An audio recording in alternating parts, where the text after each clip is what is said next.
Witajcie! Dziś zapraszam Was na fascynującą historię, która rozegrała się na wschodnioeuropejskim stepie, gdzie w XIII wieku przybyli Mongołowie i ukształtowali losy tego obszaru przez kolejne 3 wieki. Opowiem Wam o historii największego państwa późno-średniowiecznej Europy, Złotej Ordy, która kształtowała byt polityczny krajów od Wisły i Dunaju na zachodzie po Wołgę na wschodzie. Zapraszam na 3 wieki historii Złotej Ordy.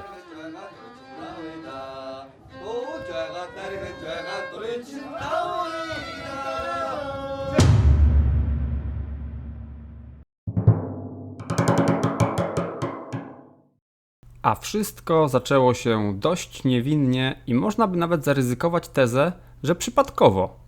W 1222 roku, po podbiciu Imperium Chorazmińskiego, Temudżyn zwany Czingis-Hanem wysłał swoich 2 zdolnych generałów, Subedeja i Dżebę, na zachód z zadaniem zbadania terenów znajdujących się w okolicach Kaukazu. Ci 2 dowódcy, po splądrowaniu terenów dzisiejszej Armenii, wczesną wiosną 1223 roku przekroczyli Kaukaz i zmierzyli się z konfederacją plemion koczowniczych, w której skład wchodzili poza połowcami także Alanowie i niedobitki Hazarów. Początkowo Subedej i Dżebę mieli duże trudności w konfrontacji z tymi koczownikami, którzy nie dość, że byli bardziej liczni, to jeszcze walczyli na własnym terytorium. Ale udało im się zrobić pewien podstęp. Otóż przekupili połowców, aby ci odłączyli się od tej konfederacji plemion stepowych, a kiedy ci połknęli haczyk i odłączyli się od pozostałych koczowników, Subedej i Dżebę rzucili się na nich, pokonali ich, a następnie, nie zwalniając, ruszyli za połowcami po to, żeby ich też zmiażdżyć, ponieważ jako że przyjęli tą ofertę przekupstwa, to mongolscy dowódcy uważali ich za podłych zdrajców. Połowcy zostali pokonani i ich resztki uciekły w popłochu do Kijowa. Dowódcy mongolscy, widząc co się dzieje, widząc, że ich armia zawędrowała na zachód znacznie dalej niż rozkazał im Czingis-Han, wysłali po prostu posłów do kniazia kijowskiego, dali mu dość obfite dary i zażądali tylko jednego: wydaj nam, kniaziu, połowieckich Hanów, bo są to podli zdrajcy. To, co zrobili w tym momencie Rusini, napawa mnie zdumieniem do dzisiaj. Zebrała się narada, na której uczestniczyli główni książęta rozbitej na dzielnicę Rusi Kijowskiej, i podczas tej narady ruscy kniaziowie odrzucili dosyć łaskawą właściwie propozycję Subedeja. Co więcej, zamordowali posłów mongolskich, co było nie do przebaczenia przez tych drugich. Widząc, co się dzieje, że Rusini wolą swojego starego wroga, bo pamiętajmy, że Ruś od 200 lat miała kolosalne problemy z połowcami i nagle, kiedy problem połowców został rozwiązany przez Mongołów, Ruś stanęła po stronie połowców. Tak czy inaczej, kiedy zamordowali posłów mongolskich, Subedej nie mógł tego przepuścić i z pozostałymi przy życiu około 15 000 swoich świetnych, zaprawianych w bojach konnych wojowników ruszył w kierunku Kijowa. Tam zebrała się potężna właściwie ruska armia, bo na ten czas, na czas tej inwazji, wszyscy kniaziowie zakopali topór wojenny, stanęli ramię w ramię, żeby bronić się przed mongolskim najazdem. Co więcej, Rusinów wspierały połowieckie pułki, które przeżyły pogrom z rąk Mongołów, i na spotkanie mongolskiej armii wyruszyła jeszcze większa armia z Kijowa. Do starcia obu tych armii doszło nad rzeką Kałką i to, co wydarzyło się później, napawa jeszcze większym zdumieniem. Znacznie mniejsza armia mongolska rozgromiła ogromną ruską armię, która była świetnie uzbrojona, ale miała wielki problem. Otóż żaden z kniaziów nie chciał przekazać innemu naczelnego zwierzchnictwa nad całą ekspedycją. Dlatego wszystkie oddziały ruskie walczyły niejako osobno. Mongołowie, widząc to, wciągali pojedynczo w pułapkę oddziały bojarów ruskich i wycinali w pień oddział po oddziale, oddział po oddziale.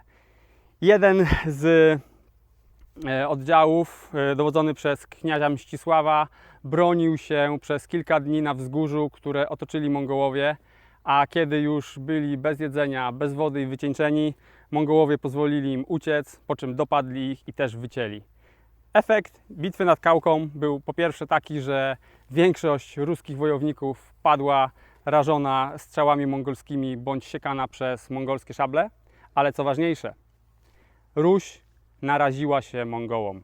I kiedy Subedej oraz Dżebe wrócili do Czingishana, opowiedzieli mu o tym, że jest na zachodzie kraj, który nazywa się Ruś, który to kraj jest bardzo bogaty, potężny, ale bardzo źle dowodzony. Kniaziowie kłócą się między sobą i mimo, że potencjalnie są bardzo silni, nie potrafią stawić skutecznego oporu. Dlatego też kilkanaście lat później, kiedy Czingis-Han już nie żył, co prawda, Batu-Han ruszył w 1237 roku z ogromną armią, która uderzyła na Ruś Kijowską z celem jej podporządkowania.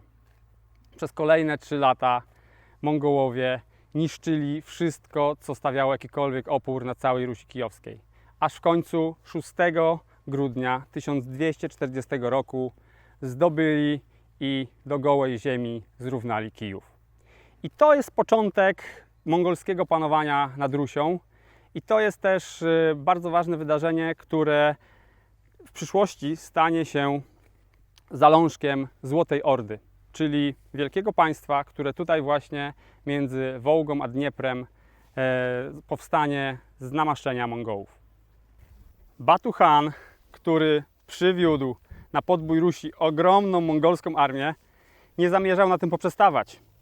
Ledwo skończyła się zima 1240-41, a już wczesną wiosną ruszyły jego zagony dalej na zachód. Mniejsza część ruszyła na Polskę i złupiła ją niemiłosiernie, zadając nam wreszcie klęskę pod Legnicą, a znacznie większa część mongolskiej armii ruszyła przez Karpaty na Węgry. Tam Mongołowie widzieli kolejne miejsce do swojej ekspedycji na zachód, ponieważ zamiarem Batu-Hana było podbicie Europy aż po Atlantyk. 11 kwietnia 1241 roku na polach równiny Mohi węgierska armia została zmiażdżona przez przeważające siły mongolskie i to otworzyło im drogę dalej na Europę. Armia Batu-Hana podeszła pod Budę, ale przeprawa na Dunaju była bardzo silnie strzeżona przez wojska węgierskie. Dlatego Mongołowie zastosowali ich stary trik, czyli pozorowaną ucieczkę, a widząc to, Węgrzy ruszyli w pogoń za nimi. Ci właśnie na to czekali i teraz mogli już rozprawić się z 15-tysięcznym kontyngentem węgierskich rycerzy na równych warunkach nad rzeką Sajo. Dzień przed wielką bitwą armia węgierska rozbiła obóz na zachód od rzeki Sajo, a część wojsk została wysłana, aby zdobyć most strzeżony przez Mongołów. Potyczka się udała i wieczorem most znajdował się już w węgierskich rękach.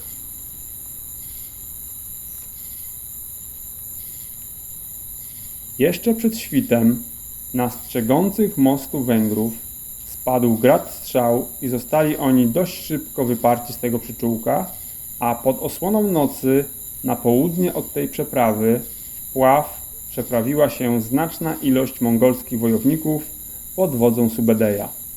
Teraz, kiedy most został już zdobyty, Batu rozkazał błyskawiczne uderzenie na znajdujących się po drugiej stronie i dopiero szykujących do walki Węgrów. Stanęli oni do walki, lecz szybko ulegli wobec przewagi mongolskich jeźdźców i wobec niespodziewanego ataku od tyłu ze strony oddziałów Subedeja. Węgrzy wycofali się do obozu i rozpoczęli desperacką obronę. Widząc to, mądry Batu-Han wiedział, że człowiek przyparty do muru będzie bronił się do upadłego, co zwiastuje dla niego tylko niepotrzebne straty. Dlatego rozkazał Subedejowi zrobić lukę w okrążeniu, tak aby Węgrzy mogli mieć nadzieję na ucieczkę. bezbłędnie wpadli oni w przygotowaną przez Mongołów pułapkę.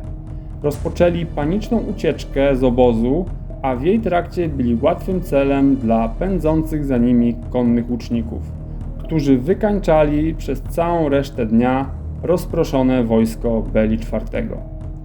Jemu samemu jakimś cudem udało się uciec z pola bitwy, ale poległo 2 kardynałów, liczni biskupi i cała masa znamienitych możnowładców węgierskich. Przez kolejne miesiące pod Wiedniem, pod Wenecją widać było mongolskich jeźdźców, którzy robili tam wypady rozpoznające teren i przygotowujące wieści o tym, jak wygląda Europa pod dalszą ekspansję. Tutaj, w tym momencie, jedynie Europę uratowała śmierć wielkiego Hana Ogedeja, który w grudniu 1241 roku szczęśliwie dla Europy, a nieszczęśliwie dla Mongołów zmarł i wieść o tym zupełnie zmieniła plany Batuhana. On z tą ogromną armią postanowił wycofać się na wcześniej zdobyty pontyjski step, czyli pomiędzy Dnieprem a Wołgą, a jako członek rodziny Chingishana był on zobowiązany do tego, aby wziąć udział w rychłym Kurultaju, który miał się oczywiście odbyć w stolicy Mongolii, Karakorum. Z niewiadomych do końca przyczyn Batuhan postanowił nie udać się do Mongolii na Kurultaj i zostać na swoich nowo podbitych terytoriach. Było to zaprzeczeniem mongolskiej tradycji, było to pewnego rodzaju nieposłuszeństwem z jego strony, ale przypuszczam, że obawiał się on o swoje życie. Za to wszyscy inni książęta z dynastii Chingisidów ruszyli do Karakorum i tam wybrali po wielu, wielu latach negocjacji kolejnego wielkiego Hana. Batuhan miał powody obawiać się, ponieważ on był wnukiem najstarszego syna Chingishana, Jochiego. Jak pewnie pamiętacie, Chingis Khan miał 4 najważniejszych synów: Jochiego, Ugedeja, Chagataja oraz Toluja.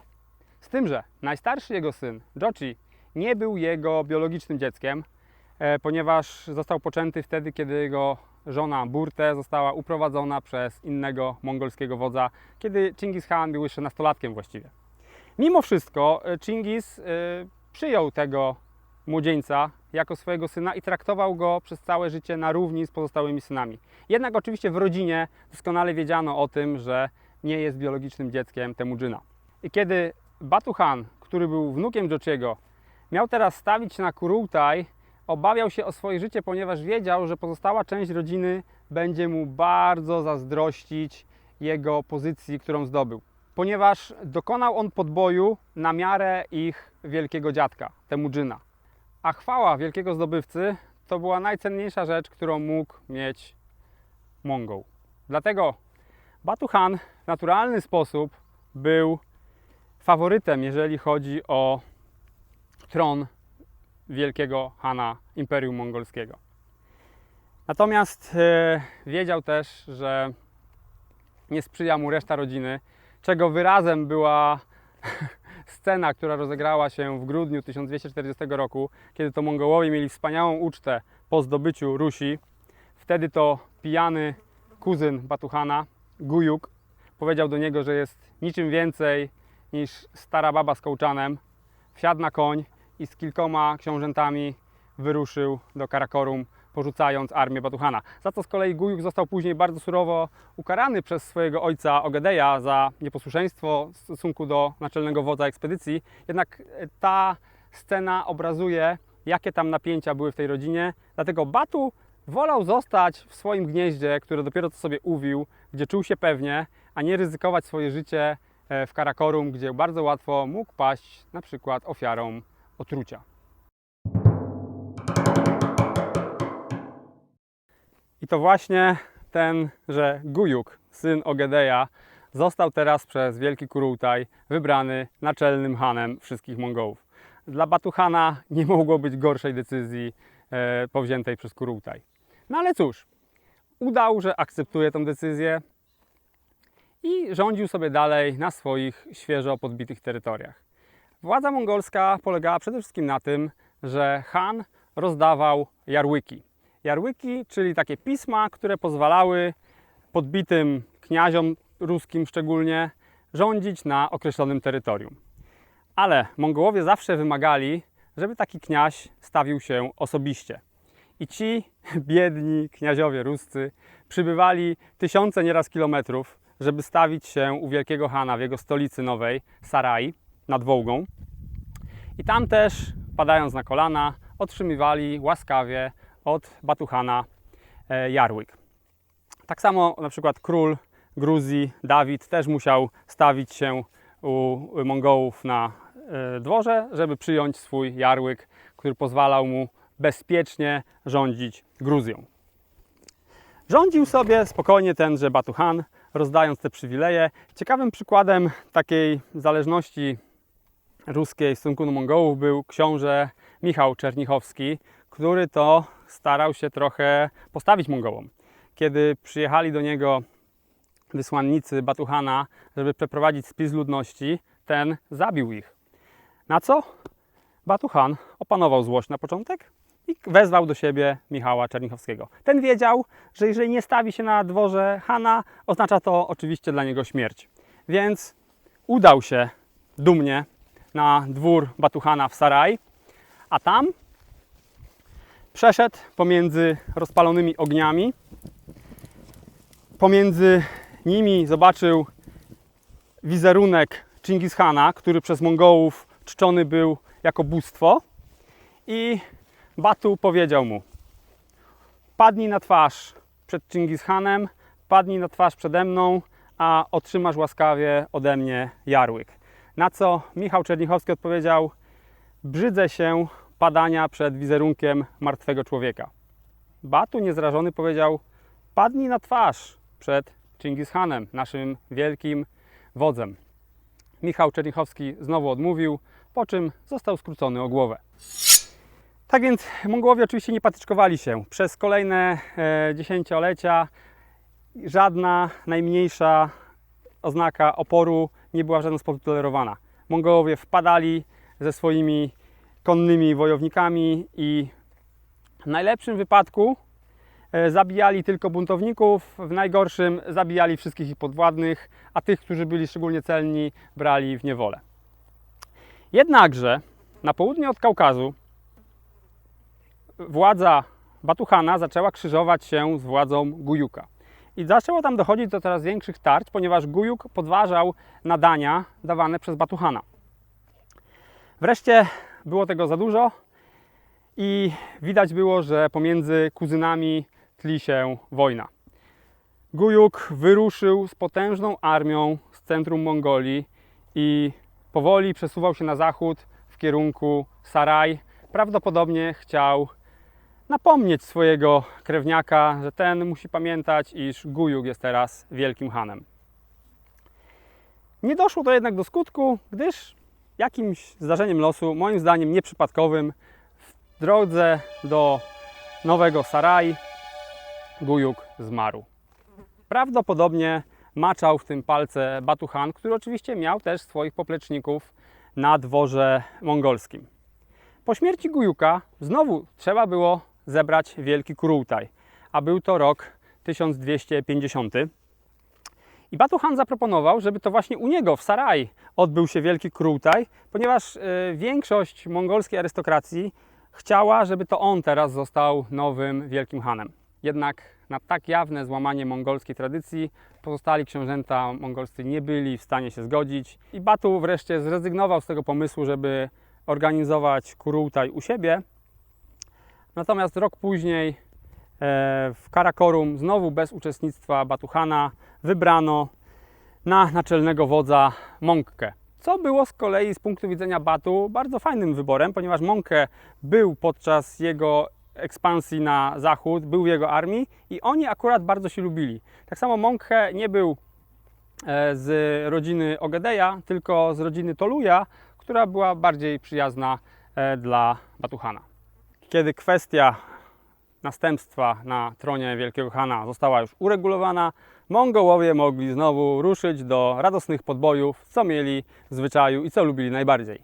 Teraz Mongke wysłał Hulagu, aby ten podbił Persję, co Batu też z północy wspierał, bo był to ich właściwie wspólny interes. Byli kamratami Mongke Han i Batu. Jednakże po 4 latach ta sielanka się skończyła. Batu wreszcie umiera w 1255 roku i schedę po nim chcą przejąć jego synowie. Tak więc niezwłocznie po śmierci ojca Sartak udaje się do Karakorum, aby tam od Mongke przyjąć nadanie na rządzenie tą częścią Wielkiego Imperium. Niestety, czego się spodziewał jego ojciec, Sartak umiera podczas tej wyprawy, więc po nadanie do Karakorum wyrusza Ułakci. Ten też nie wraca żywy do Sarai i wreszcie władzę nad tworzącą się właśnie w tym momencie Złotą Ordą przejmuje brat Batu, Berke. Lecz Berke miał nieco inny pomysł na to, jak prowadzić politykę z Sarai. Po śmierci Mongke Hana 11 sierpnia 1259 roku kolosalne imperium mongolskie rozpadło się na 5 części, z których każda sama w sobie była potęgą. I tak więc powstała Złota Orda pod wodzą Berke, Persja pod wodzą Hulagu, Azja Centralna Chagatai Ulus pod wodzą Mubaraka Szacha, Mongolia pod wodzą Arika oraz Chiny pod wodzą Kublaja. Doprowadziło to bardzo szybko do 2 wojen domowych, jednej na wschodzie, a drugiej na zachodzie. Na wschodzie za Bary wzięli się 2 bracia, Arik oraz Kublaj. A po 5-letniej wojnie ten drugi wyszedł zwycięsko, zjednoczył całą wschodnią część imperium i był uważany przez współczesnych za kolejnego wielkiego Hana wszystkich Mongołów. Jednak zwierzchność Kublaj Khana nad terenami na zachód od Mongolii była tylko tytularna, jak się zresztą szybko okazało. Berke był doświadczonym dowódcą, który brał udział w kampanii przeciw Bułgarom Kamskim w 1237, później wraz z Batu podbijał Ruś, a następnie towarzyszył swojemu bratu również podczas podboju Węgier. Także teraz silną ręką władał państwem, które zaczęto nazywać Złotą Ordą. I właściwie od momentu panowania Berke można liczyć początek tego niezależnego organizmu państwowego. Złota Orda jest to nazwa wymyślona przez Rusów, którzy mając kontakt z niesamowitym przepychem dworu mongolskiego, zaczęli właśnie w ten sposób nazywać to zgrupowanie ludności pod przywództwem mongolskim. Berke, zafascynowany islamem, w 1252 roku przyjął go jako własną religię. Wtedy nie obchodziło to nikogo za bardzo, ponieważ był po prostu bratem wielkiego wodza Batu Hana, a w Mongolii panowała nadzwyczajna tolerancja religijna, więc nikogo to szczególnie nie obchodziło. Jednak teraz, kiedy został on naczelnym wodzem Złotej Ordy, a na południu Hulagu, rok po tym jak Berke objął władzę, do gołej ziemi zniszczył Bagdad, piękną stolicę islamu, no to zaczęły się już wtedy tarcia pomiędzy tymi 2 wielkimi dowódcami, ponieważ Berke jako neofita islamski bardzo zezłościł się na to, że Hulagu w taki właśnie sposób postępuje z jego braćmi w wierze. Natomiast Hulagu miał zupełnie inne podejście do sytuacji. On wspierał raczej chrześcijan, a muzułmanów starał się wycinać w pień. I kiedy w 1258 roku Hulagu uderzył na kalifat kairski, czyli na państwo Mameluków w Egipcie, to Berke stanął po stronie tych drugich i nie zdążył co prawda militarnie im pomóc, ponieważ Mamelucy dość szybko rozprawili się z wojskami Hulagu. I wreszcie rok później umiera Mongke Khan i jego śmierć w 1259 roku kończy jedność Imperium Mongolskiego. Kiedy Hulagu powrócił do Persji w 1262 roku, aby ukarać Mameluków, zobaczył, że od północy jego ziemie cały czas najeżdżane są przez Nogaja, wodza Berkę. Musiał więc uporać się z tym zagrożeniem, zanim mógł skierować się przeciwko Kairowi. Tak więc pomaszerował na północ, przekroczył Kaukaz przez słynne przejście Alanów i po kilku tygodniach nad rzeką Terek wpadł w pułapkę Nogaja. Doznał dotkliwych strat i musiał wycofać się w głąb Persji, aby odbudować swoje zdziesiątkowane wojsko. Tymczasem Berke przygotował wielką armię do marszu na południe, aby w imię pomszczenia Bagdadu zjednoczyć teraz islamskie ziemie pod swoim panowaniem. Natomiast w międzyczasie Kublai Khan uporał się z Arikiem i mógł teraz wysłać 30 000 konnych wojowników na pomoc do Hulagu. Jednakże do wielkiej bitwy pomiędzy Berke a Hulagu nigdy nie doszło, bo ten ostatni zmarł w lutym 1265 roku, a Berke kilka miesięcy później. Opowiedziałem dość szczegółowo o tym, co wydarzyło się na Kaukazie, jakie były tam zmagania zbrojne pomiędzy mongolskimi frakcjami. Natomiast to nie był jedyny teatr ciekawych wydarzeń owego czasu. Otóż na Rusi Halickiej książę Daniło był ostatnim, który przyjął jarłyk od Batu.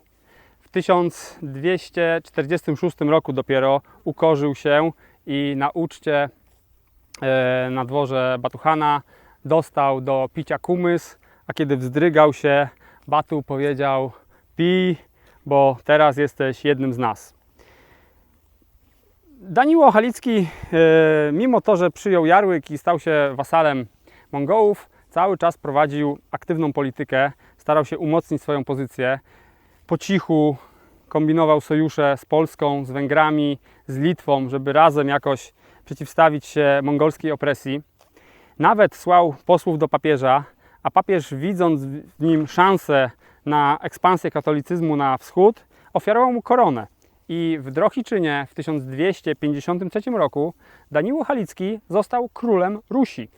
To bardzo mało znany fakt w naszej historiografii, ale takie coś miało miejsce i gdyby Danielowi Halickiemu, jak w Polsce jest nazywany, udało się rzeczywiście oprzeć Mongołom i zapanować nad Rusią, to mielibyśmy zupełnie inny bieg historii tego obszaru, ponieważ Ruś byłaby katolicka, a to miałoby kolosalne znaczenia dla dalszych losów.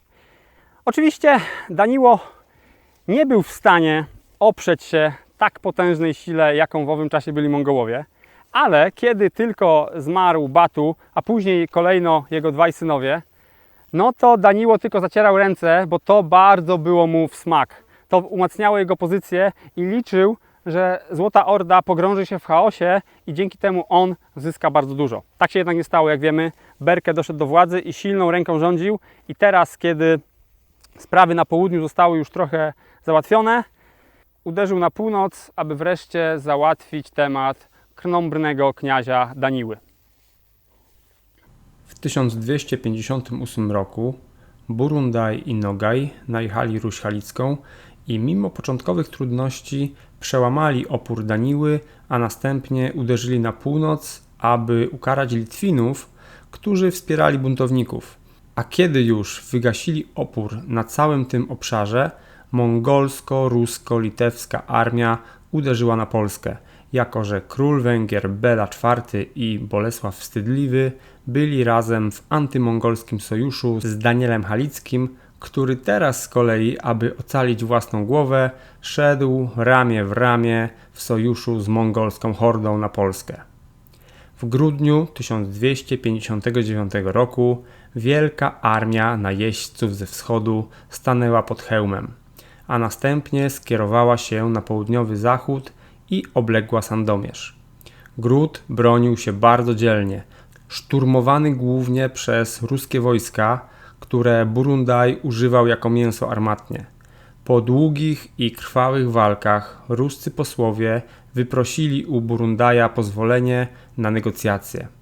Ruscy bojarzy, którzy weszli do Sandomierza, uzgodnili warunki rozejmu.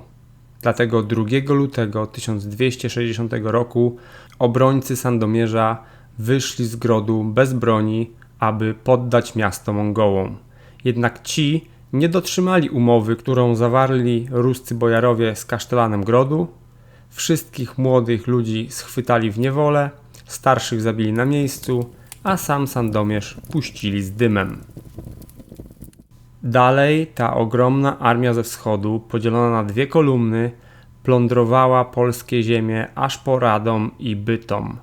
Wawel znów ostał się przed najazdem, lecz poza tym nie wykazywano się żadnym większym oporem, bo sam książę Bolesław Wstydliwy uciekł wraz z żoną i szukał schronienia w Sieradzu.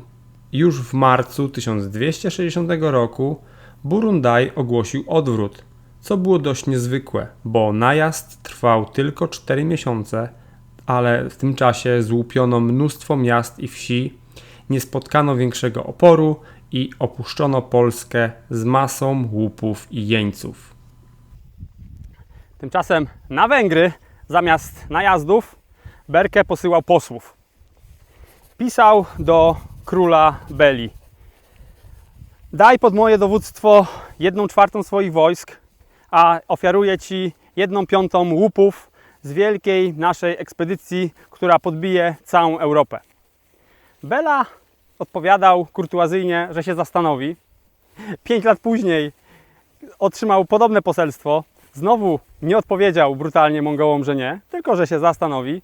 I tak czekał, aż w 1266 roku zmarł Berke i problem na razie zniknął. Mongołowie, jak widać, traktowali Węgrów w sposób szczególny. Traktowali ich jako braci koczowników i raczej chcieli mieć w nich sojuszników dla dalszej ekspansji na Europę, niż topić nizinę węgierską w morzu krwi, co zresztą uczynili już raz. Może też wydawało im się, że szkoda marnować siły na tych Węgrów, którzy w owym czasie byli potęgą środkowej Europy. Tak czy inaczej, śmierć Berke przekreśliła właściwie już mongolskie plany na ekspansję na zachód, bo jego schedę, władzę nad Złotą Ordą przejął Mongke Timur, wnuk Batuhana.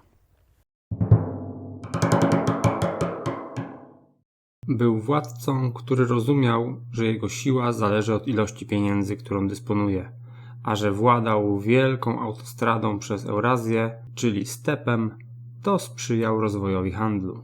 Dogadał się z Genueńczykami i Wenecjanami, którzy na Krymie mieli swoje kolonie i uzyskali oni pozwolenie na handel z Ordą, oczywiście płacąc za to sowicie. Pozwolił także kupcom nowogrodzkim oraz niemieckim z Łotwy i Estonii swobodnie handlować na swoich ziemiach. Dzięki tym zabiegom chciał udrożnić południowy i północny szlak handlowy z Europą Zachodnią, bo z Polską i Węgrami za bardzo nie mógł liczyć na ciepłe relacje handlowe.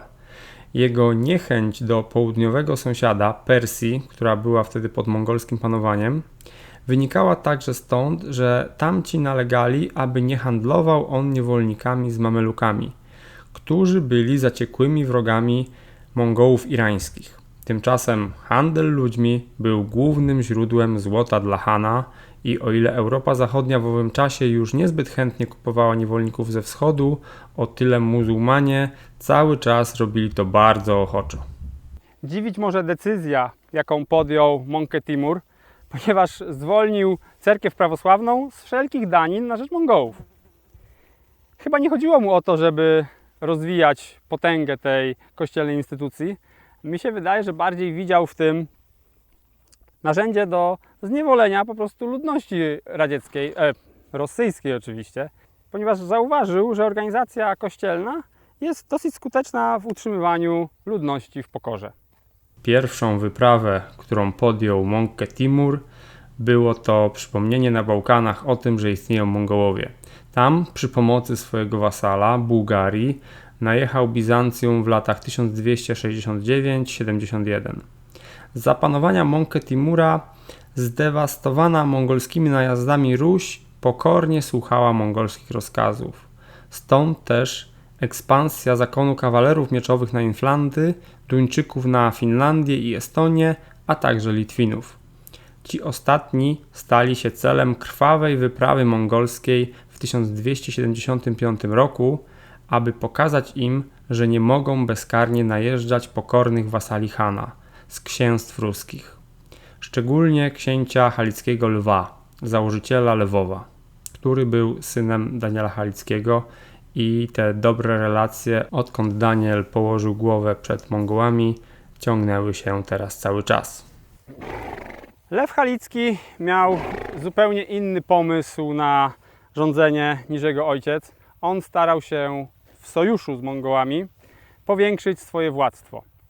I tak oto z ich namaszczenia w 1280 roku wraz z Czechami uderzył na Małopolskę, chciał podbić Kraków, co mu się wówczas nie udało, ale już 12 lat później uderzył na Lubelszczyznę, zdobył Lublin i terytoria te przyłączył do swojego ruskiego księstwa. O ile jego ojca Daniła Halickiego rzeczywiście traktowano jako króla chrześcijańskiego, o tyle jego syna Lwa nikt poważnie jako króla nie traktował. Odkąd obrócił się przeciwko Polsce i Węgrom, był traktowany po prostu jako posłuszny mongolski pies. Kiedy na Nowogród uderzyli Duńczycy oraz kawalerowie mieczowi, Mongołowie wysłali tam swoje posiłki. I w owym czasie w Estonii doszło do dosyć ciekawego starcia. Z jednej strony mamy bojarów ruskich, mongolskich koczowników, a z drugiej strony duńskich wikingów oraz rycerzy kawalerów mieczowych. Bardzo egzotyczna bitwa, z której Mongołowie wyszli zwycięsko, obronili swojego wasala z Nowogrodu Wielkiego. W 1280 roku Mongke Timur umiera i władzę teraz przejmuje Tode Mongke i jak na mongolskiego Hana jest on dosyć dziwny. Nie dość, że przyjmuje islam, co jeszcze było do zrozumienia, to jednak staje się on bardzo żarliwym wyznawcą tego islamu i właściwie swoje życie spędza na kontemplacji, medytacji, czytaniu islamskich pism i właściwie Mongołowie zastanawiają się, czy on jest pełna rozumu i czy jest to człowiek, który godzien prowadzić wielką, złotą mongolską ordę. Dlatego bardzo szybko w jak gdyby opozycji do niego wyrasta drugie wojownicze centrum władzy, którym zarządza Nogaj, wódz, który już wcześniej wsławił się w wielu walkach po stronie Berke jeszcze, a później Mongke Timura, a także Talaboga. I ci dwaj wodzowie kontynuują mongolską ekspansję na zachód.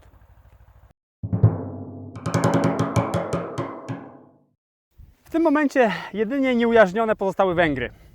Idealna okazja natrafiła się w 1282 roku, kiedy to połowcy zamieszkujący wschodnią część tego kraju zbuntowali się przeciwko królowi Władysławowi IV Kumanowi.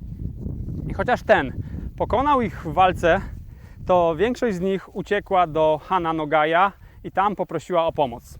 Han Nogaj nie mógł sobie wymarzyć lepszego powodu, żeby zainterweniować na terenie Węgier. Wreszcie zimą 1285 roku dwie mongolskie armie przekroczyły wschodnie granice Królestwa Węgier z zamiarem ostatecznego podbicia go. Zima miała być dla nich okolicznością sprzyjającą, bo myśleli, że w niekorzystnych warunkach król Władysław nie zdoła przeprowadzić sprawnej mobilizacji. Jednak jak się okazało, zima była wyjątkowo sroga i dała się we znaki przede wszystkim najeźdźcom, którzy przekraczając Karpaty, a następnie operując na wyżynnym terenie dzisiejszej Słowacji oraz Siedmiogrodu, cierpieli niezwykle mocno z powodu braków żywności. Węgrzy chowali wszystkie zapasy w zamkach, których zaciekle bronili. Już sam początek najazdu, szczególnie na północy, gdzie dowodził Talaboga, szedł jak po grudzie. Węgrzy odrobili zadanie domowe, bo najazd sprzed 44 lat odcisnął potężne piętno na ich narodowej świadomości. Teraz byli znacznie lepiej przygotowani i zdeterminowani.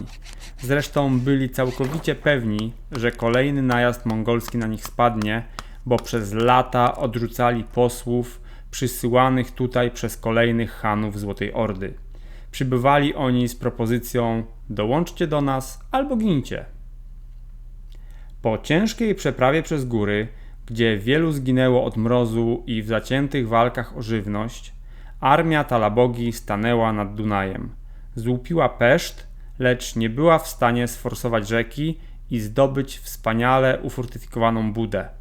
Podobno sama królowa z zamkowej wieży obserwowała, jak węgierskie podjazdy nękają siły mongolskie po drugiej stronie rzeki. Po kilku miesiącach takich zmagań Talaboga zarządził odwrót, a król Władysław IV Kuman ruszył za nim z pełnymi siłami i dopadł go, po czym pomścił klęskę Węgrów sprzed 44 lat na polach Mochi. Teraz to Talaboga salwował się ucieczką i wraz z nieliczną, bo już tylko kilkutysięczną armią próbował powrócić na step.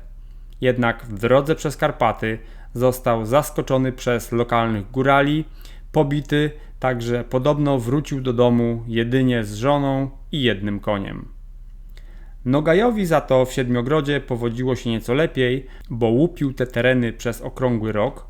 Jednak kiedy armia Talabogi została doszczętnie rozbita, powrócił ze swoimi uszczyplonymi siłami na step, nie ryzykując walnej bitwy z Władysławem IV.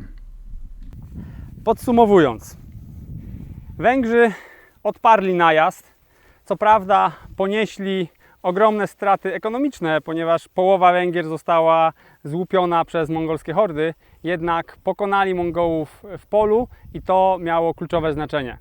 Od tego czasu zagrożenie mongolskie nie będzie już tak straszliwe dla Węgrów i nigdy więcej tak liczne mongolskie wojska nie zagoszczą na ich terytorium. Także Władysław IV Kuman dał radę wreszcie uchronić lud nad Dunajem przed mongolskimi najeźdźcami.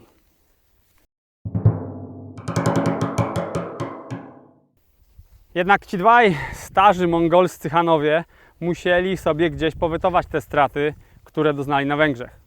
Zebrali więc ponownie swoją armię i uderzyli na Polskę, którą chcieli ukarać za interwencję Bolesława II Mazowieckiego, który, kiedy oni atakowali Węgrów, uderzył na ziemię Lwa Daniłowicza i złupił je, co spowodowało, że ruskie posiłki szybciutko wróciły w okolice Lwowa, żeby tam odeprzeć polski najazd, co osłabiło z kolei Mongołów i spowodowało, że ich inwazja na Węgry jeszcze była mniej udana niż wcześniej. Tak więc teraz postanowili ukarać krnąbrnych Polaków i uderzyli na nas w 1287 roku. Teraz Talaboga wraz z ruskimi posiłkami przez Lubelszczyznę parł na Sandomierz, a Nogaj przez Przemyśl kierował się na stolicę Leszka Czarnego, Kraków. Polacy, mając już na swoim koncie dwie traumy związane z mongolskimi najazdami, także odrobili zadanie domowe. Grody były dobrze przygotowane, a armia mongolska po dotkliwej klęsce na Węgrzech parę lat wcześniej nie tak liczna. Talabodze nie udało się zdobyć Sandomierza, jedynie splądrował wsie i drobne grody w okolicach Gór Świętokrzyskich. Nogaj natomiast odbił się od zaciekle bronionego Krakowa i spróbował swoich sił pod Starym Sączem, którego także nie udało mu się zdobyć, a co więcej, tam właśnie dopadli go Węgrzy, którzy przybyli nam z pomocą. Tak więc wiosną 1288 roku Mongołowie już pośpiesznie opuszczali polskie ziemie, nie zdobywając żadnego ważnego miasta. Chociaż polscy książęta odrobili zadanie domowe i byli całkiem nieźle przygotowani do obrony, to jednak zwycięstwo to było mocno pyrrusowe. Raczej Bolesław II ani Leszek Czarny nie życzyliby sobie więcej takich zwycięstw nad Mongołami, ponieważ były one niezwykle kosztowne. Stracili mnóstwo ludności, która została uprowadzona w Jasyr, jak również tereny poza większymi grodami zostały dotkliwie złupione i spalone przez mongolskie hordy. Ale pokazuje to też, że horda pod koniec XIII wieku nie była już tym potężnym tworem, który 50 lat wcześniej myślał o konsumpcji całej Europy. Teraz te ataki na Węgry czy Polskę okazały się znacznie mniej skuteczne. Ci ludzie też byli znacznie lepiej przygotowani do tego, żeby odeprzeć tego wroga, który wcześniej, 50 lat temu, był zupełnie czymś nowym. To była zupełnie nowa taktyka wojenna.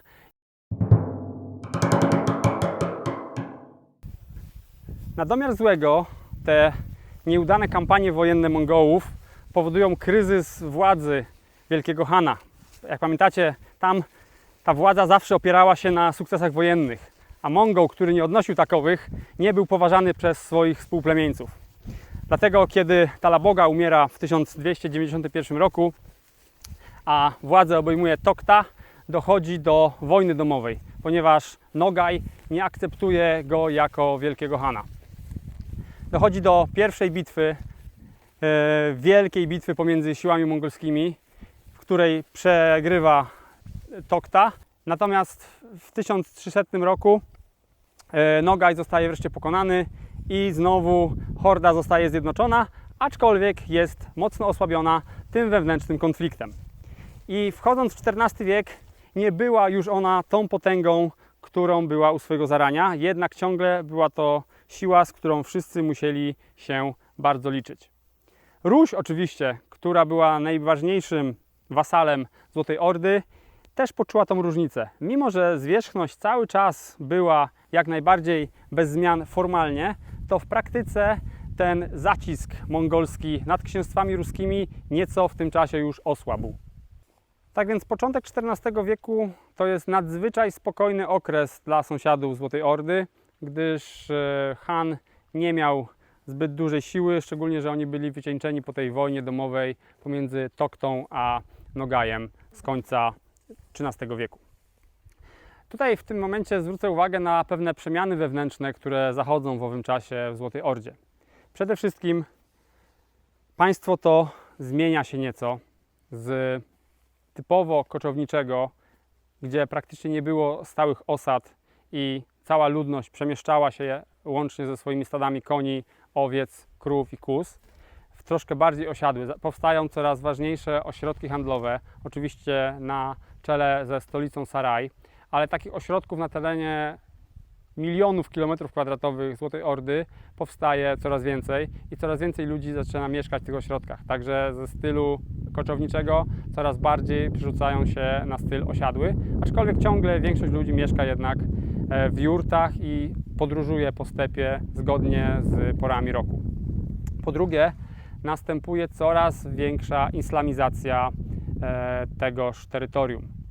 Islam z południa coraz mocniejsze wpływy rozsiewa na tym obszarze, głównie za sprawą oczywiście kupców, bo muzułmanie są najważniejszymi odbiorcami niewolników, a niewolnicy są najważniejszym towarem eksportowym, który Mongołowie sprzedają w tysiącach każdego roku na południe. Zresztą cała gospodarka Złotej Ordy od jej początku do końca opierała się przede wszystkim właśnie na handlu niewolnikami. I tutaj była taka specyficzna symbioza pomiędzy Mongołami a muzułmanami na południu, którzy cały czas tych niewolników chętnie skupowali, ale nie tylko muzułmańscy kupcy byli tutaj pośrednikami, nie tylko kupcy żydowscy, ale bardzo istotną rolę grali też kupcy genueńscy oraz weneccy, którzy na Krymie szczególnie mieli swoje kolonie i tam skupywali tych niewolników i sprzedawali ich dalej na południe. Również oni byli łącznikiem jedwabnego szlaku. Jedwabny szlak właśnie głównie w tamtych czasach kończył się na Krymie, bo przez Polskę i Węgry raczej te karawany kupieckie nie chciały jeździć. To były kraje niesprzyjające Mongołom, więc karawany zwykle docierały właśnie do Krymu i stamtąd na włoskich statkach docierały dalej do Europy Zachodniej. Tak wyglądał handel, który był tak naprawdę krwiobiegiem Złotej Ordy, bo to nie był kraj rolniczy, to nie był kraj przemysłowy, gdzie były jakieś wspaniałe kopalnie, gdzie produkowano jakieś niesamowite ilości przedmiotów. To był kraj, który przede wszystkim żył z hodowli zwierząt oraz z handlu, bo na autostradzie świata, na euroazjatyckim stepie rozciągnięte było to państwo. W 1313 roku do władzy dochodzi Uzbek i jego prawie 30-letnie rządy to złoty wiek Złotej Ordy. Przeprowadza on na początku swojego panowania przymusową islamizację całego kraju. Wyrzuca on wyznawców Buddy, a tak samo zabrania praktyk szamanistycznych związanych z tradycyjną mongolską religią związaną z bóstwem otwartego nieba Tangri. Oczywiście wspiera bardzo mocno handel, ma dobre układy zarówno z Genueńczykami, jak i z Wenecjanami. Za jego czasów Saraj jest lśniącą perłą na stepie. Miasto podzielone jest na dystrykty zamieszkałe przez Włochów, Żydów, muzułmanów, Słowian, Arabów, Chazarów, Greków, Węgrów i pewnie jeszcze Bułgarów kamskich. Także jest to wspaniałe miasto, jedno z najbogatszych na świecie w owym czasie. Nie trwa to zbyt długo, o czym zaraz powiem. O kolosalnym handlu niewolnikami niech świadczy fakt, że podczas tylko jednej wyprawy łupieszczej na tereny dzisiejszej Bułgarii Mongołowie pod wodzą Uzbega uprowadzają ponoć 300 000 ludzi, których później oczywiście w większości sprzedają jako niewolników. Więc to generowało dla nich kolosalne zyski, ponieważ żywy towar był bardzo w cenie. Uzbek koncentrował się przede wszystkim na południu, a północ zostawiał trochę swojemu losowi, co na Mongołach miało się niedługo bardzo mocno zemścić. Najeżdżał tereny na południe od Kaukazu, gdzie Persja była tradycyjnie jego wrogiem, a on w sojuszu z Mamelukami właśnie przeciwstawiał się władcom z Bagdadu. Również przez Bułgarię, która była w tym czasie podległa Mongołom, najeżdżał na Bizancjum, a raczej na zgliszcza czy tam pozostałości po Bizancjum, ponieważ w XIV wieku Imperium Bizantyjskie było już tylko marnym odbiciem tego, czym było kilkaset lat wcześniej. Natomiast na północy za jego panowania doszło do dwóch bardzo istotnych wydarzeń, które zmieniły losy tej części Europy już za niecałe pół wieku. Tymi kluczowymi zmianami na północy były rządy dwóch wybitnych władców. W księstwie moskiewskim rządzi w owym czasie Iwan zwany Kalitą, czyli Kaletką, czyli Sakiewką, czyli człowiek niezwykle bogaty, który dorobił się niesamowitego majątku na służeniu Mongołom, ale ten majątek inwestował cały czas w rozwój księstwa moskiewskiego. I kiedy on zmarł, Moskwa staje się już naprawdę potężna, ponieważ jest bogata i jej terytorium powiększyło się znacznie pod wodzą właśnie Iwana Kality.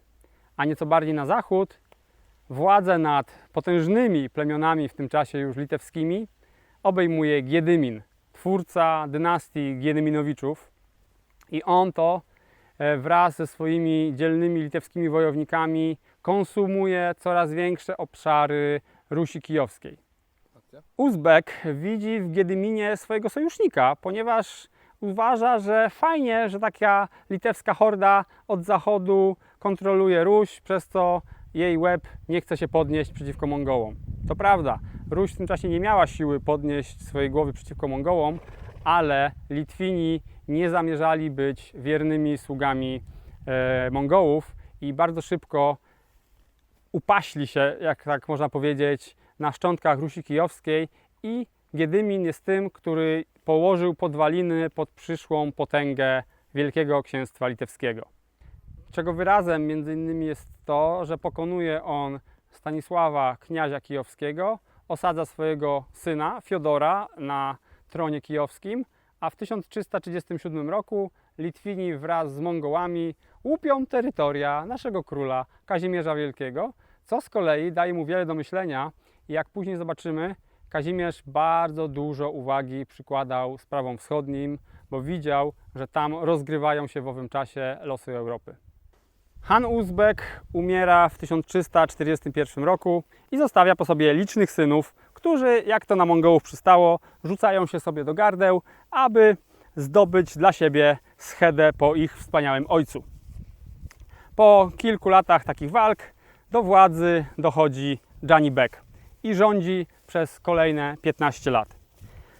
Za jego rządów dochodzi do bardzo ważnego dla losów świata, a przynajmniej dla losów Europy wydarzenia. Kiedy w latach 40. XIV wieku jego wojska oblegają Kaffę, genueńską kolonię na Krymie, w szeregach jego armii wybucha dziwna, bardzo zaraźliwa i śmiertelna choroba. Mongołowie, chcąc skorzystać z tych niekorzystnych dla nich okoliczności, wsadzają trupy zakażone swoich kompanów na katapulty i wystrzeliwują je do środka Kaffy.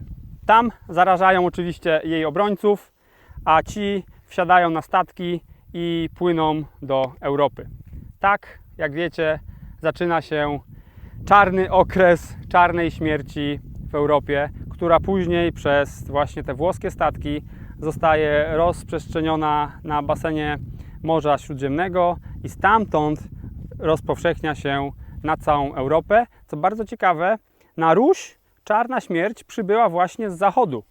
Przez step ona się nie przedarła, ponieważ step był ogromny, niezaludniony i tam dla czarnej śmierci, czyli dla choroby zakaźnej, nie było dobrych warunków do rozprzestrzeniania się. Natomiast dosyć gęsto zaludniona w owym czasie Europa była świetnym terenem dla rozprzestrzeniania się wirusa. Dlatego samą Złotą Ordę czarna śmierć nie dotknęła tak bardzo. Oczywiście Saraj, stolica, została zdziesiątkowana, ponieważ tam ludzie żyli ciasno upchani w swoich wspaniałych pałacach, ale pozostała część Wielkiego Stepu nie ucierpiała tak bardzo. Natomiast ucierpiała Azja. W Persji czarna śmierć zebrała potężne żniwo wśród panującej dynastii mongolskiej i właściwie kończy się wtedy już okres mongolskiego panowania nad tym terytorium. Podobnie w centralnej Azji kaganat Czagataja ma duże problemy związane z tym wydarzeniem, co daje Złotej Ordzie szansę na rozszerzenie swoich wpływów nawet na wschód. Janni Bek, widząc te wszystkie korzystne dla niego właściwie okoliczności panujące w Azji, uderza na południe, przekracza Kaukaz, zdobywa Tabriz i zamierza podbić Persję, jak również może w przyszłości kaganat Czagataja, co spowodowałoby, że odbudowałby znaczną część Imperium Mongolskiego. Właściwie był bliski realizacji tego wspaniałego zamierzenia, jednakże został podstępnie zamordowany i tak skończyły się jego marzenia o rekonstrukcji wielkiego mongolskiego imperium. To miało miejsce, tak dokładnie rzecz biorąc, w 1356 roku. I od tego czasu mamy w Mongolii okres zwany Wielkim Chaosem, ponieważ przez kolejne ćwierć wieku panowało tam aż 25 Hanów. Oczywiście nie było to spowodowane przyczynami naturalnymi, tylko ciągłymi walkami o władzę. Niektórzy Hanowie rządzili tylko przez kilka tygodni, innym udawało się rządzić nawet 2 lata, ale to ciągłe zamieszanie spowodowało, że po okresie świetności za Hana Uzbega teraz nadeszły czarne czasy, które spowodowały, że Złota Orda już nigdy nie odzyskała swojego blasku. I z tych właśnie mongolskich trudności skorzystali teraz jej północni sąsiedzi.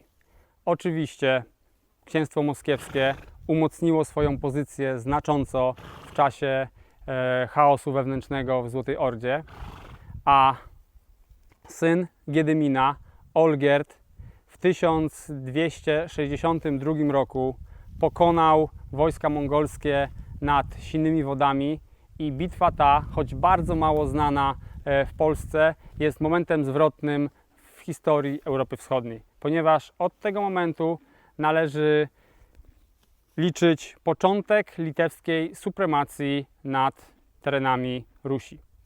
Przez poprzednie ponad 100 lat rządzili tutaj Mongołowie, a Sine Wody kończą ten okres i teraz Litwini będą tymi, którzy będą rozgrywać karty na tym obszarze świata, a później dołączą do nich Polacy i ta polsko-litewska supremacja będzie trwała aż do XVII wieku, kiedy to pokonają nas tutaj Rosjanie i zacznie się z kolei okres ich supremacji.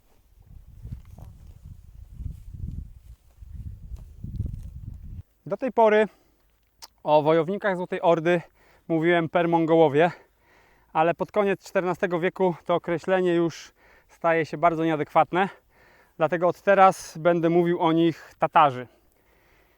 I od razu wyjaśnię, że określenie Tatarzy też jest bardzo nieprecyzyjne. Ale tak zostało to w polskiej historiografii przedstawione, więc szanując tą polską naukę historii, będę mówił tak, jak to zawsze w naszych książkach starych i nowszych jest mówione, czyli Tatarzy, Hanat tatarski, najazdy tatarskie. Skąd się wzięła w ogóle nazwa Tatarzy? Jest to bardzo duże uogólnienie, ponieważ Tatarzy to było plemię sąsiadujące z Mongołami na wschodzie w XII wieku, które zostało przez Dżingis Hana podbite jako jedno z pierwszych sąsiadujących z Mongołami plemion. I ci Tatarzy właśnie z tej dalekiej Azji przybyli na step europejski i tutaj weszli w kontakt z Polakami, z Rusami, z Litwinami. I oni zobaczyli, że ci ludzie nazywają siebie sami Tatarami i zaczęli w ten sposób uogólniać tą nazwę na wszystkich innych najeźdźców ze Złotej Ordy. To jest dokładnie tak samo jak we Francji na Niemców mówi się Alemani. Z tego względu, że Francuzi mieli przede wszystkim do czynienia z zachodnio-germańskim plemieniem Alemanów i pod wpływem kontaktów z Alemanami nazwali całą tą ludność germańską aż po Odrę Alemanami. Tutaj tak samo właśnie mamy niewielką liczbę Tatarów, która dała nazwę wszystkim mieszkańcom Złotej Ordy, przynajmniej w ustach historyków. A tak naprawdę ta ludność, która tutaj najeżdżała nasze tereny w XIV-XV wieku, to byli etnicznie przede wszystkim już Turcy, bo tych Mongołów, którzy tu przybyli, było na początku, takich stricte etnicznych Mongołów było na początku 10-20 tysięcy i oni dość szybko rozpłynęli się w tej masie ludów tureckich, które ten wielki step zamieszkiwały. No bo tutaj oczywiście w wcześniejszych latach mamy Hazarów, mamy Pieczyngów, mamy Połowców, mamy nawet jeszcze wcześniejszych Alanów i ta genetyka została. Mongołów, którzy w XIII wieku tutaj przybyli, było naprawdę garstka, więc nie można mówić, że to były wojska mongolskie. Tak naprawdę to była mieszanka mongolsko-turecka, mówiąca też takim dosyć mieszanym językiem, ale też głównie tureckim, z kolei jeszcze wyznająca islam, czyli naleciałości arabskie z południa. W skrócie wyjaśniam, teraz będę mówił na nich Tatarzy, chociaż tak jak powiedziałem, to określenie nie jest idealnie precyzyjne. Ze słabości Złotej Ordy skorzystali też Węgrzy, którzy zajęli tereny dzisiejszej Mołdawii, a przede wszystkim przełomowe wydarzenie miało miejsce w księstwie moskiewskim, gdzie Dymitr, książę tamtejszy, zobaczył słabość Mongołów, a teraz już zwanych Tatarami, i kiedy oni przegrali właśnie nad tymi silnymi wodami z Litwinami i zaczął prowadzić w latach 70. XIV wieku zupełnie niezależną politykę. Wręcz zarzucił płacenia trybutu dla Hana Złotej Ordy. To oczywiście bardzo im się nie spodobało. Dlatego Mamaj, taka główna figura w tamtym czasie na terenie Złotej Ordy, wysłał w 1378 roku ekspedycję karną przeciwko Dymitrowi. Ten pokonał wojska mongolskie, które nie były oczywiście bardzo wielkie, ale znaczące. To pokazało na Rusi, że jest Dymitr, który nie boi się walczyć z Mongołami, a co więcej, potrafi z nimi wygrać. Widząc to też Mamaj postanowił szybko w zarodku zmiażdżyć Robala, który wznieca mu bunt na jego podległej Rusi. Dlatego zebrał armię z całej Ordy, od Kaukazu po Wołgę, od Krymu po Dniepr. Wojska piesze, wojska konne, do tego genueńscy najemnicy, którzy w tamtych czasach szczycili się tym, że mieli świetnych kuszników, i ta cała armia ruszyła na północ, żeby ukarać Dymitra. Z zachodu dodatkowo jeszcze książę litewski Jagiełło na czele swoich wojsk szedł, aby pomóc Mamajowi ukarać Dymitra. Lecz nasz sprytny Jagiełło, czy to z wyrachowania, czy to z jakichś obiektywnych powodów, nie zdążył na czas i kiedy 8 września doszło do wielkiej bitwy na Kulikowym Polu, Jagieły i jego litewskich wojsk nie było tam, żeby pomóc Mamajowi ukarać Rusków. Poranna mgła ułatwiła Dymitrowi ustawienie swoich oddziałów na dogodnych pozycjach. Jego armia składała się przede wszystkim z konnych bojarów i pieszych posiłków uzbrojonych głównie w włócznie. Mamaj miał całą masę konnych łuczników, a także liczne inne oddziały, piesze oraz konne, oraz elitarnych genueńskich kuszników. Kiedy opadła poranna mgła, Mamaj zobaczył przed sobą ogromną ruską armię. Nie tracąc więcej czasu, rozkazał więc swojej kawalerii atak. Pierwsze godziny to była pozycyjna jatka z ciągłą przewagą Tatarów, którzy posiadali lepsze wojsko, między innymi świetnych konnych łuczników. Z drugiej jednak strony Dymitr trzymał swoje najlepsze oddziały, czyli ciężką kawalerię, na deser. Wykonał on także sprytny zabieg, gdyż kazał pewnemu bojarowi ubrać swoją zbroję i stanąć do walki w pierwszym szeregu, aby podnosił morale całej armii. Fortel się udał, niby Dymitr walczył dzielnie, lecz ostatecznie zginął w boju od licznych ran. Po wielu godzinach walki wreszcie do ataku ruszyła ruska ciężka kawaleria, lecz wcale nie przechyliło to szali zwycięstwa, gdyż Mongołowie posiadali liczne, świeże zastępy piechoty i kawalerii, co pozwalało im uzupełniać braki w szeregach i skutecznie przeciwstawić się ruskim wojom. Po południu wyglądało na to, że Mamaj zwycięży bitwę. Ruś traciła siły, a straty po obu stronach były naprawdę ogromne. Wówczas to Dymitr posłał do ataku swoją wyborową kawalerię, ukrytą w lesie od samego początku bitwy. Spadli oni jak grom z jasnego nieba na tyły wojsk mongolskich, zabijając zaskoczonych przeciwników i wywołując strach pośród pozostałych, wycieńczonych walką wojów.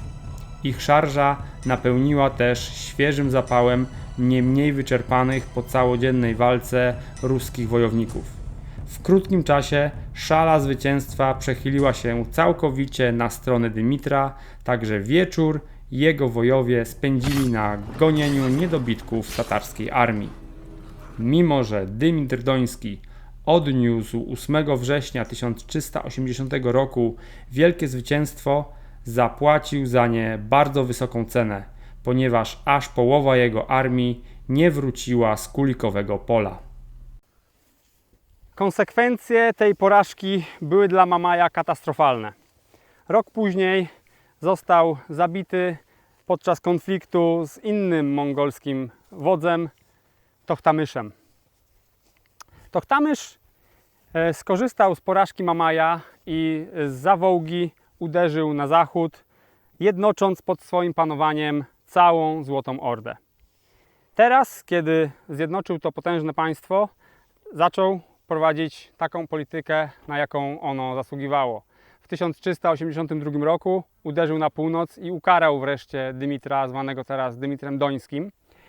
Spalił Moskwę, a Dymitr nie był w stanie przeciwstawić się mu, ponieważ też odniósł duże straty na Kulikowym Polu i teraz raczej wolał się wycofać niż ryzykować starcie z potężnym wojskiem Tochtamysza. Szczególnie, że Tochtamysza w jego poczynaniach politycznych na początku wspierał Tamerlan, inny potężny władca azjatycki, który w tym czasie budował swoje imperium w centralnej Azji. Tochtamysz po uporaniu się z Rusią skierował swoją uwagę na południe, uderzył przez Kaukaz na Azerbejdżan i tam zajął liczne terytoria. Jednak z Litwą musiał się liczyć. Litwa była silna i nie była osłabiona mongolskim najazdem. Co więcej, Jagiełło, książę litewski, od 1386 roku był także królem polskim. Więc z takim przeciwnikiem w tym momencie Orda nie była w stanie prowadzić wojny. Dlatego Tochtamysz starał się utrzymywać jak najbardziej przyjacielskie relacje z naszym nowym królem z dynastii Giedyminowiczów, zwanej później u nas Jagiellonami.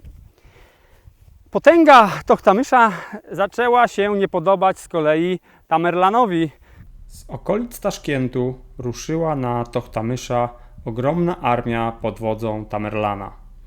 Wódz Złotej Ordy, widząc przewagę przeciwnika, wycofywał się cały czas na północ i zachód, licząc, że siły najeźdźców stopnieją, a jego własne powiększą się, bo oczekiwał na posiłki z Rusi, Krymu i być może nawet Litwy.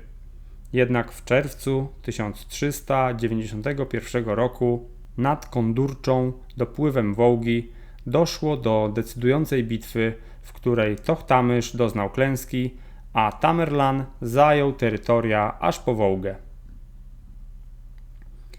W 1395 roku Tochtamysz znów wyruszył na południe od Kaukazu, lecz po raz drugi spotkał tam potężną armię Tamerlana. Po kolejnej krwawej bitwie, w której o mało nie zginął sam Temur Kulawy, Tochtamysz został pokonany i ledwo uciekł żywy z pola bitwy. Tym razem Tamerlan postanowił rozprawić się ze Złotą Ordą raz na zawsze. Wykonał straszliwy marsz przez wszystkie ważne miasta Ordy, paląc je do gołej ziemi i łapiąc ludność w niewolę. Dotarł aż na Krym, gdzie spalił kolonie genueńskie i weneckie, a następnie zawrócił nad Wołgę i doszczętnie zniszczył Saraj, wspaniałą niegdyś stolicę Złotej Ordy. Teraz nad tymi zgliszczami ustanowił jako Hana Temura Kutługę oraz Edygeja jako swojego namiestnika, po czym wrócił na wschód, by już nigdy nad Wołgę nie powrócić. Co ciekawe, Tochtamysz mimo swojej porażki militarnej w 1391 roku czuł się na tyle silny, że już 2 lata później zażądał od Jagieły trybutu. Ten, nie chcąc drażnić ambitnego Hana Mongołów, a właściwie Tatarów, wysłał mu złoto, ponieważ było to zdecydowanie mądrzejsze posunięcie niż wkurzanie gościa, który mógł ze swoją ordą wpaść na tereny Polski i Litwy, zrobić niezwykłe spustoszenie i tak naprawdę kosztowałoby nas to 10 albo i 20 razy więcej złota niż to, które Jagiełło wysłał. Wojowniczy Tochtamysz nie złożył broni, tułał się trochę po świecie, po czym trafił na dwór Witolda, księcia litewskiego, i raz z nim uknął plan, który miał na celu przywrócić go na tron wielkiej Złotej Ordy. Witold prowadził dosyć niezależną politykę w stosunku do Jagiełły. O tarciach pomiędzy tymi braćmi pewnie pamiętacie w moim filmie o historii Litwy, także nie będę tego tutaj przypominał. Powiem tylko tyle, że w 1399 roku wielka armia pod wodzą Witolda, Tochtamysza, a także złożona z posiłków krzyżackich, mołdawskich i polskich, ruszyła z Kijowa na południowy wschód, żeby pokonać Temura Kutługę, który w tym czasie z nadania Tamerlana był hanem Złotej Ordy. Ten zatrzymał się nad rzeką Worsklą i tam przez kilka dni prowadził pozorowane negocjacje z Witoldem, który dał się w te rozmowy wciągnąć, bo nawet Kutługa udawał, że będzie płacił mu haracz, że podda się jego zwierzchnictwu.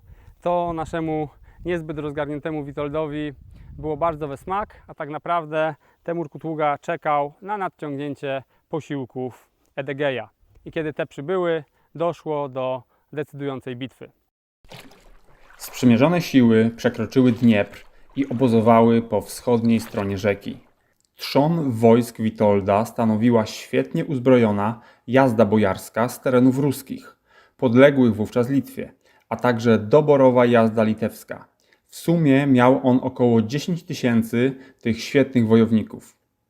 Uzupełnieniem były kontyngenty piesze w liczbie około 5 000, a także posiłki.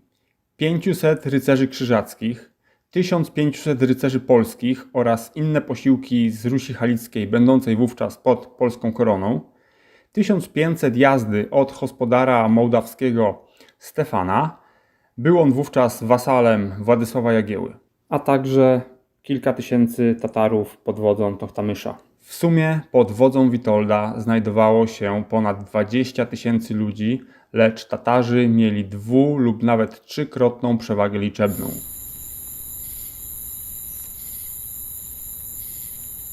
Co więcej, wykorzystali element zaskoczenia, bo Witold nie zadbał o odpowiedni zwiat okolicy.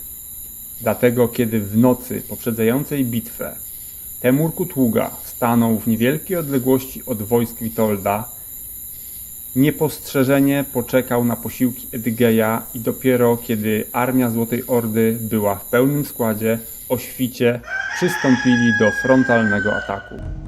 O fatalnym dowodzeniu Witolda niech świadczy fakt, że kiedy na horyzoncie zobaczyli oni nadciągające tysiące konnych wojowników Ordy, byli zupełnie nieprzygotowani i w pierwszej fazie bitwy tylko niewielka część wojsk sprzymierzonych stanęła w gotowości bojowej. Tatarzy wdarli się głęboko pomiędzy szeregi swoich przeciwników, rozbijając ich na mniejsze grupy, otaczając i wykańczając. Można powiedzieć w tym momencie, że tak naprawdę nie było żadnej bitwy nad Worsklą, bo to, co tam zaszło, należy raczej nazwać pogromem. Jednak Złota Orda to nie byli już ci sami straszliwi Mongołowie sprzed 200 lat, bo ci nie zostawiliby nic z tak nieprzygotowanej armii przeciwnika, którą prawdopodobnie wycięliby co do nogi. Tutaj mamy już praktycznie początek XV wieku. Uzbrojenie europejskie poszło bardzo daleko do przodu i mimo wszystko wielu uczestników bitwy nad Worsklą zdołało przedostać się z powrotem na drugą stronę Dniepru. Wśród uciekających był wielki książę litewski Witold, któremu udało się przebić przez otaczający go pierścień Tatarów i uciec wraz z przybocznymi swoimi drużynnikami. Podobnie zrobił Han Tochtamysz i jego syn Saladyn, który 11 lat później na czele Tatarów wspierał będzie nas pod Grunwaldem, a rok po tym wydarzeniu zostanie Hanem Złotej Ordy. W bitwie poległo kilkunastu książąt ruskich, gospodar mołdawski Stefan, a także nasz dzielny wojewoda Spytko z Melsztyna. W ten sposób, pokonawszy Witolda, Mongołowie tak naprawdę uratowali też księstwo moskiewskie, ponieważ Witold z Tochtamyszem chciał w przyszłości jako kolejny akt po pokonaniu Temura Kutługi, kiedy Tochtamysz objąłby Złotą Ordę, oni razem chcieli uderzyć na północ i dokonać rozbioru księstwa moskiewskiego. Do tego, jak wiemy, nie doszło, ponieważ nad Worsklą Mongołowie, teraz zwani już Tatarami, pokonali wojska Witolda oraz jego sprzymierzeńców. Jednak dla nas, Polaków, ta porażka nad Worsklą była dosyć korzystna, ponieważ przegrana Witoldowi bardzo mocno odcisnęła się na psychice. Być może ta paniczna ucieczka przez wiele dni przed wojskami tatarskimi spowodowała, że jego ambicje polityczne zostały ostatecznie utrącone i później przestał on robić problemy swojemu bratu Jagielle. I dzięki temu zjednoczeni bracia w 1410 roku stanęli ramię pod Grunwaldem i dokonali wspaniałego zwycięstwa. Gdyby Witold pokonał Tatarów i zajął nowe terytoria na wschodzie, prawdopodobnie byłby nadal butny i nadal buntowałby się przeciwko swojemu bratu, co na pewno nie spowodowałoby, że tak chętnie stanąłby u jego boku przeciwko Krzyżakom w tej wojnie. Edygej rządził Ordą do 1411 roku i był to ostatni okres siły tego organizmu politycznego. Kiedy w 1408 roku zmarł Tamerlan, wykorzystał próżnię polityczną na wschodzie, zajął tereny na wschód od Morza Kaspijskiego. Podjął też ostatnią wielką ekspedycję zbrojną na tereny Rusi. Ukarał wszystkich kniaziów, którzy wcześniej, korzystając z wewnętrznych problemów Ordy, sprzeciwili się jej. Palił liczne grody, pojmał liczny jasyr, ale Moskwa w tym czasie ostała się. Kreml został obroniony i to też jest znakiem czasu, który pokazał, że to jest skała, na bazie której teraz Ruś zostanie odbudowana pod przewodnictwem właśnie moskiewskim.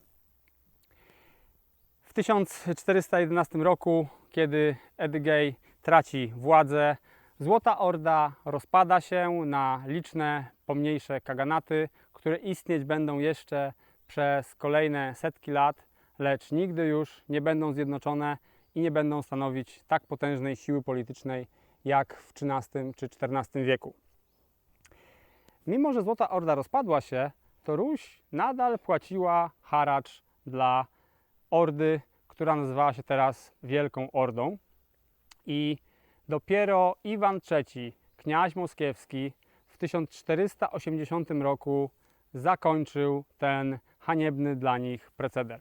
A doszło do tego w bardzo ciekawych okolicznościach, ponieważ kiedy przestał płacić Mongołom ich trybut, oczywiście Ahmed Han nie mógł się na to zgodzić, więc wyruszył na północ z dość liczną tatarską armią, żeby ukarać Iwana III. Obie armie we wrześniu 1480 roku spotkały się nad rzeką Urgą i tak sobie stały. Armia ruska po północnej stronie, armia tatarska po stronie południowej.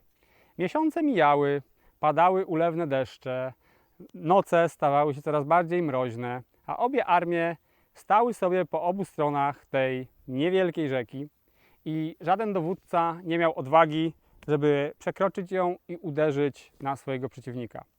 Wreszcie 11 listopada 1480 roku Ahmed Han ogłosił odwrót sił tatarskich spod rzeki Urgi na południe. Wycieńczeni chłodem, brakami żywności, też chorobami, które zaczęły tam się plenić pomiędzy nimi, postanowili wrócić na południe.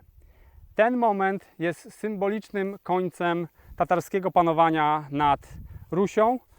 Po tym jak Złota Orda rozpadła się na początku XV wieku, tatarskie najazdy ustały na teren Rzeczypospolitej.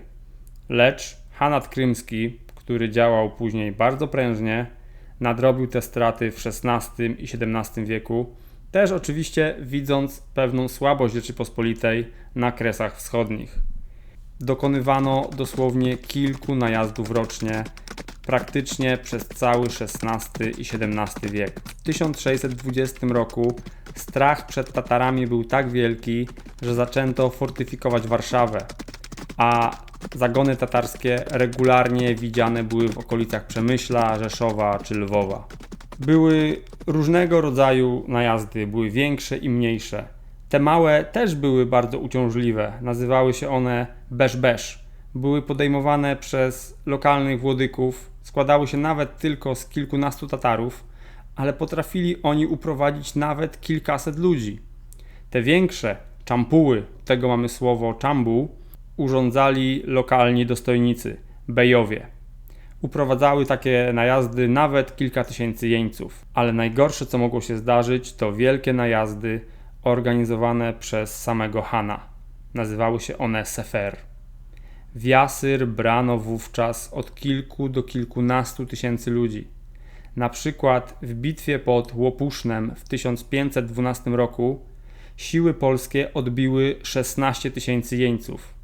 Z kolei według relacji najazd 1575 roku spowodował, że Tatarzy uprowadzili około 50 tysięcy ludzi. Najgorzej było pod koniec XVII wieku, kiedy Rzeczpospolita została przemielona przez potop szwedzki, przez powstanie Chmielnickiego.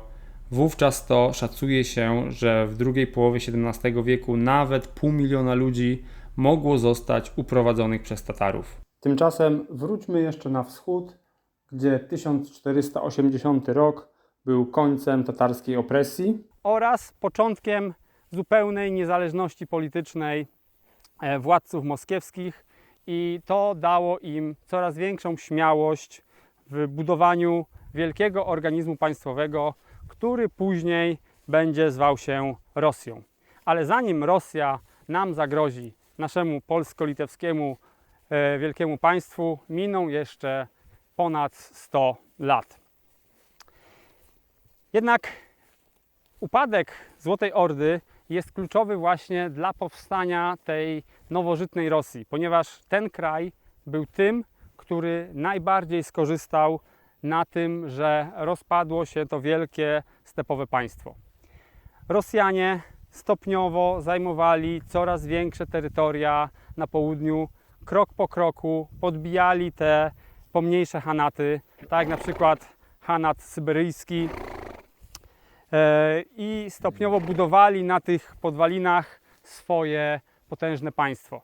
Od południa to samo robili Turcy, ale Turcy osmańscy nie podbili tak dużo z terenów Złotej Ordy, jak wiele zrobili Rosjanie. Oczywiście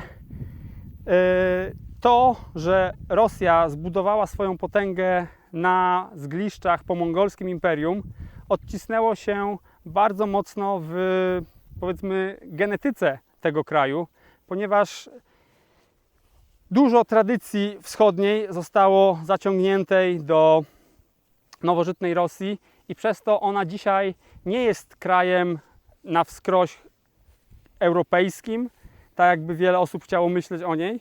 Jest to taki konglomerat europejsko-azjatycki i szczególnie dało to się we znaki podczas II wojny światowej, kiedy to wielki Han Stalin, że tak powiem, prowadził wojnę mocno na sposób mongolski, czyli nie licząc się ze stratami ludzkimi, pchał tą swoją euroazjatycką dzicz na zachód i w ten sposób oczywiście dokonał wielkich podbojów, ale była to taktyka mocno zakorzeniona w tym mongolskiej tradycji, którą Ruś, a później Rosja odziedziczyła, podbijając te ogromne tereny stepowe po Tatarach. Można by w tym momencie tak historię Rusi podzielić na takie etapy, kto dominował na tym terytorium. Na początku oczywiście Ruś Kijowska rządziła się sama, ale w 1240 roku skończyło się to podbojem przez Mongołów i od tego czasu przez 122 lata można powiedzieć, że Rusią władali Mongołowie.